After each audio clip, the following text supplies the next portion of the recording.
Hi, I'm Andy Mann, and you're watching us from the DevOps Summit 2014 in New York City. I'm here with some of our presenters and some of our conference people from DevOps Summit. Going to have a conversation today about DevOps and security. So I'll let them introduce themselves, starting on this side. John. Hey, I'm John Willis. I'm a VP of Customer Enablement at a startup called Stateless Networks. Hi, JP Morgenthal. I am the Director of the Cloud Computing Practice with Perficient. Hi, my name is Vanessa Alvarez. I'm with the marketing team at Amazon Web Services. Hi, I'm Gordon Half, and I'm in Cloud Product Strategy at Red Hat. Great. So thanks for coming. I wanted to touch today on the topic of DevOps and security. Now, we obviously see a lot of discussion about DevOps being a collaboration and working together, so there's obviously a lot of trust involved. You know, having the flow from early planning through development, through operations, and all the other groups, especially in the enterprise, DBAs, security people, network professionals, lots of handoffs there. DevOps is about speeding all that up, but there's trust needs to be involved. How do we manage the security of that? Now, John, you've obviously been around DevOps for a long time, from small organisations upwards. Where would you start to advise people on managing the secure flow between those groups? Yeah, for me, it was interesting. I was at Ops Code really early on, the makers of Chef, right? And early on, I was like the ninth person in there. And early on, we didn't even think about enterprise, right? Because we didn't think that was even a viable option. And every once in a while, because it was an open source project, we'd get a call from some large enterprise, and they'd say, "Oh, we love your product," and they'd go on and say how they solved the PCI problem or HIPAA problem. Like, what? And it turned out like this abstraction of the definition of the things you did on systems normally became a tool for auditors, and they accepted it and they started understanding. So I don't know if I can completely answer your question about security, but I think the abstraction and trust around abstraction became really pivotal in a lot of things that have been part of DevOps, and how I think DevOps, there's still some issues of security, but that to me was an interesting opener. Yeah. Now, you mentioned the five-letter word, HIPAA, and there's a bunch of others, right? PCI DSS, there's a lot of different standards that you're going to have to... SOX is a big one. I mean, JP, when you're thinking about DevOps, security, compliance, talk to me about what are some of the issues that your clients are seeing, what you're seeing in that space. It's funny. I just finished reading the Phoenix Project, Gene Kim and group, and it's a great book.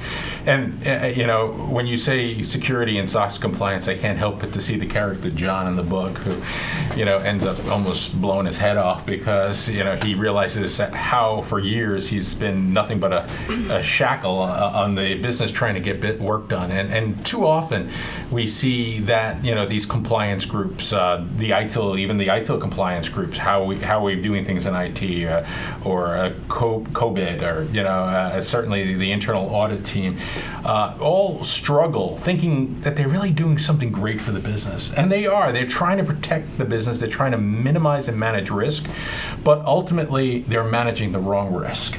And I think that one thing that comes out of applying the lean principles behind DevOps to IT is that you get to focus on where risk is in the development process, in the delivery and deployment process, how you can impact the business, how IT has become this junction box for so many different types of workloads for the business to get its job done.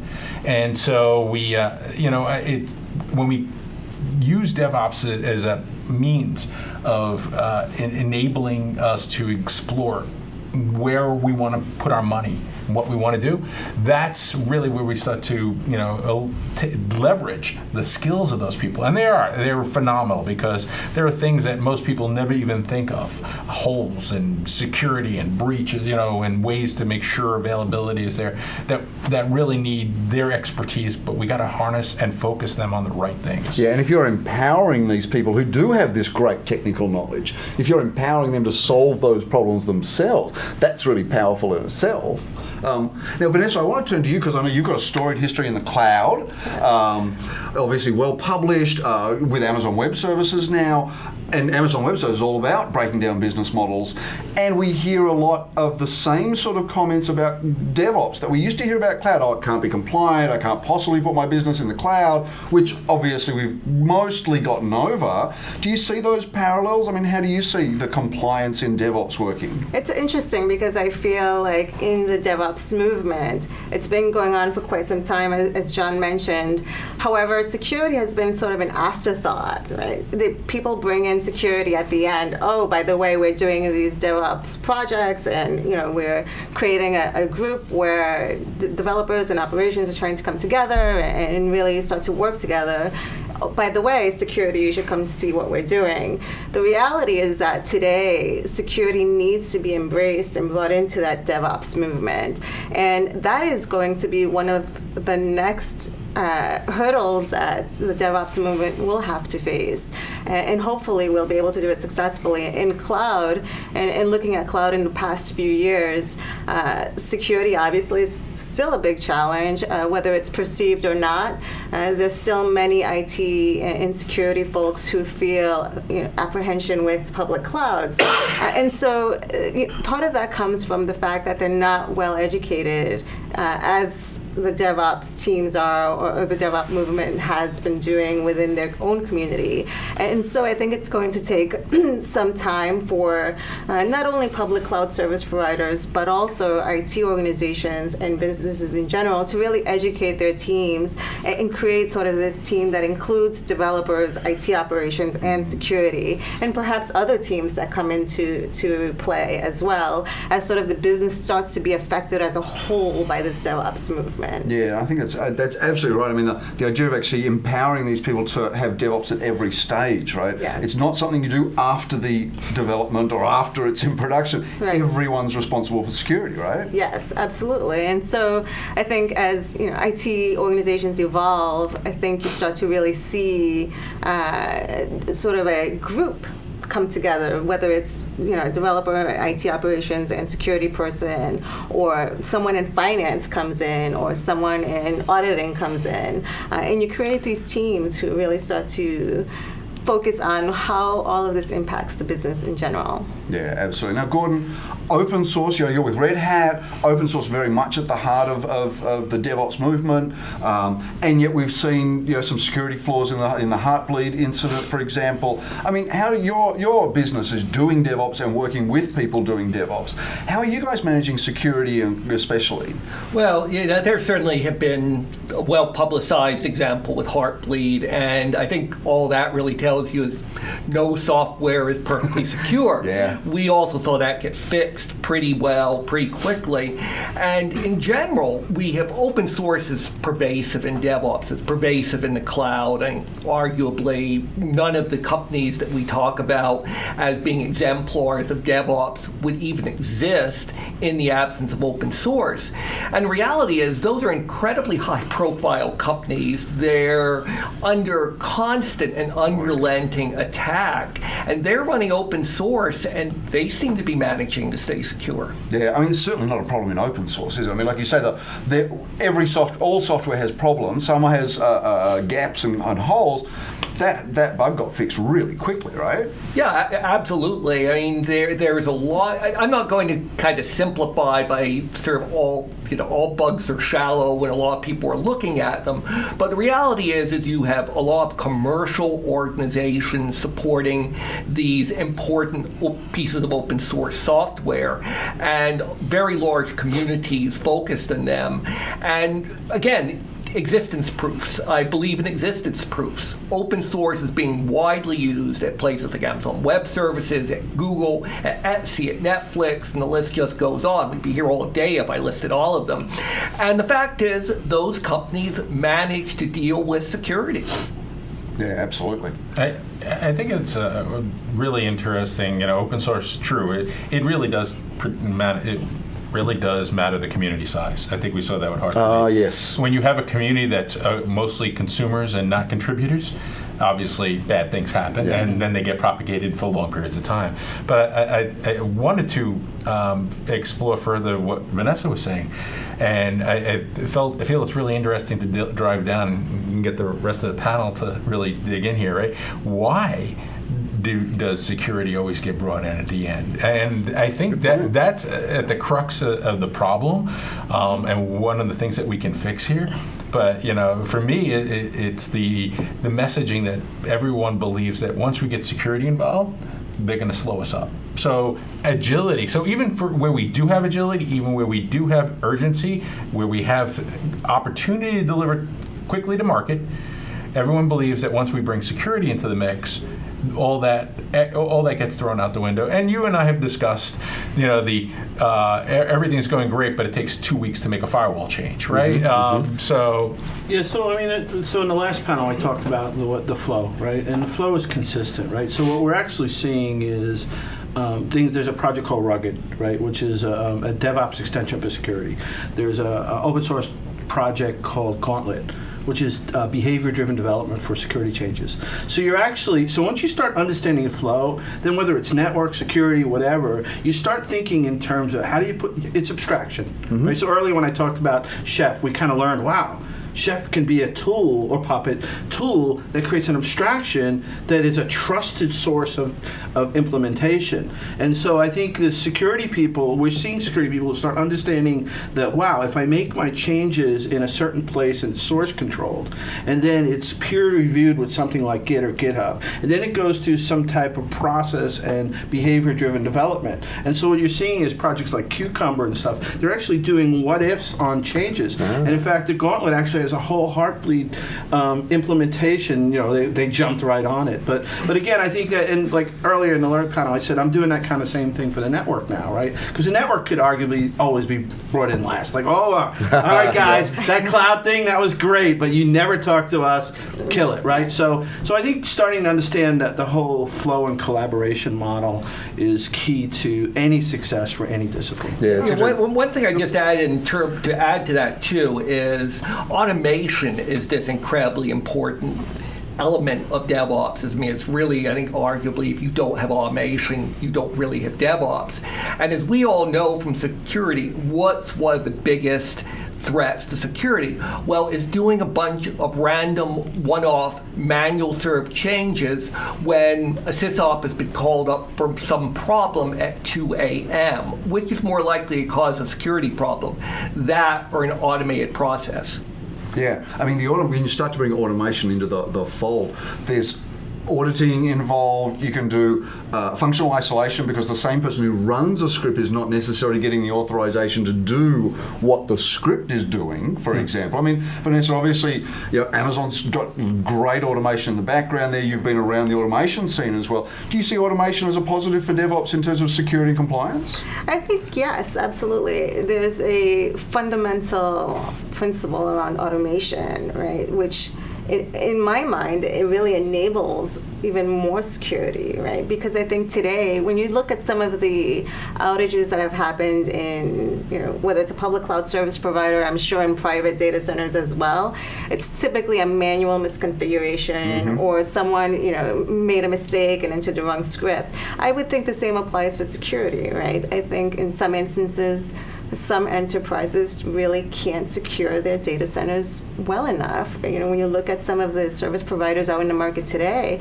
high-end secure frameworks in place, that's what they do all day long. So for me, I think it's a benefit to automate everything, including the security components. Automate all the things, right? All the things, yeah. That is the flow, right? I mean, that's what I was talking about. Yeah, that is. Automation, by definition, is source control. It's going through CI, it's behavior-driven development, it's provisioning and implementation. So that is the flow. Well, it's getting really interesting now in the industry because of infrastructure as code. Yeah. Right? So whereas before we had individuals who ran your compute or your servers, ran your storage, ran your networks. This was very specialized individual who this is what they did for their career. It's what they did day in, day out. You change that to infrastructure as code. All of this becomes programmable. And you actually you brought this to my attention, right? It's like all of a sudden now I have 100,000 lines of code running 500 million lines of code, right? And I have a whole new siloed infrastructure to now run and manage this other set of things that I'm doing. And so the opportunity for security holes, I think, becomes, So you're much introducing larger. additional issues around security, or you're reducing the number of if you don't take a flow approach Yep. to it, right? If you don't build in the concepts of lean and DevOps now as part of this, and eventually infrastructure as code is going to happen regardless of whether businesses want to stop it or not. It's the direction the industry is moving.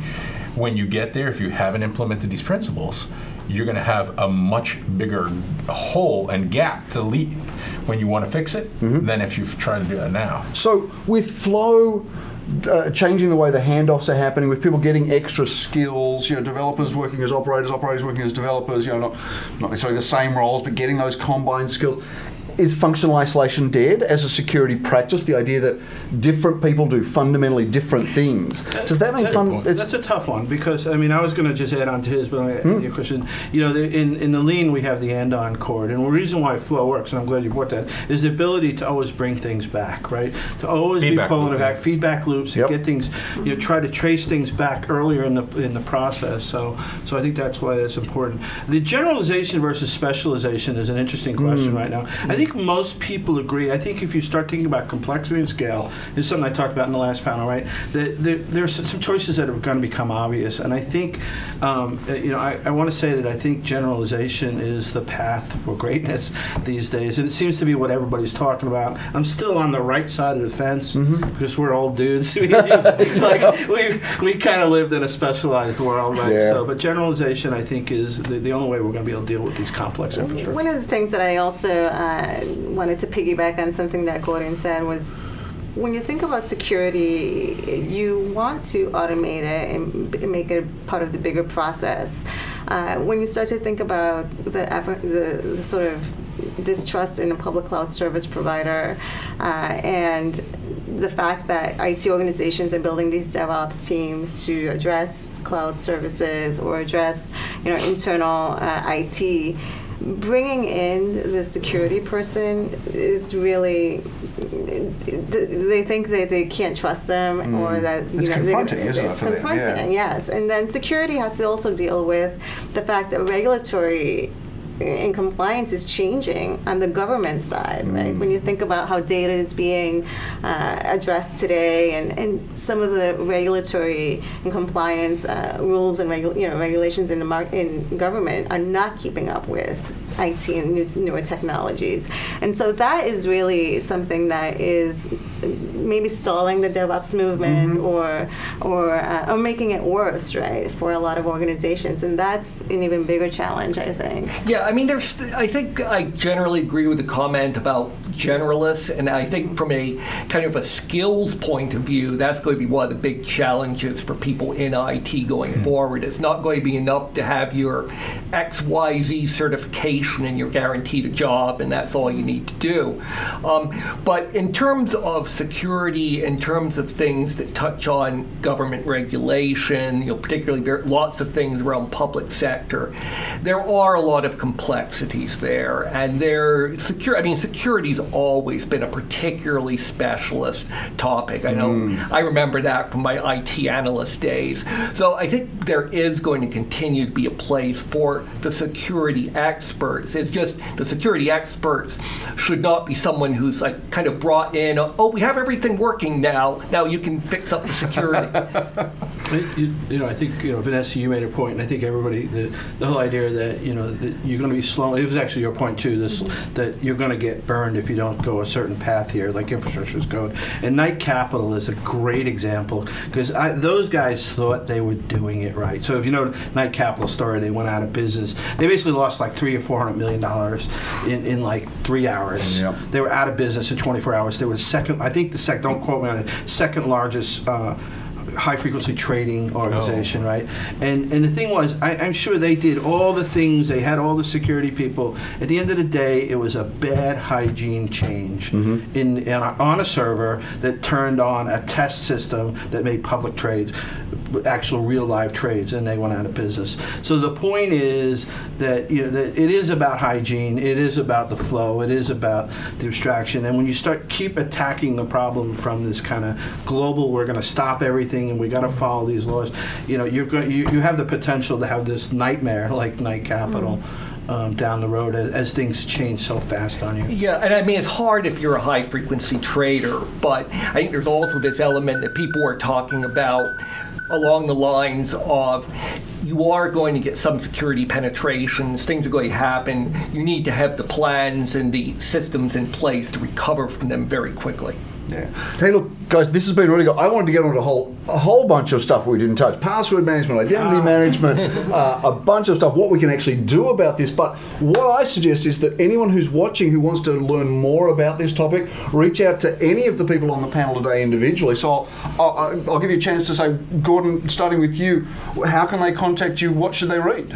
Okay, well, you can always search for Gordon Half on Google Plus or any place else, or follow me on Twitter at GHAFF. Vanessa.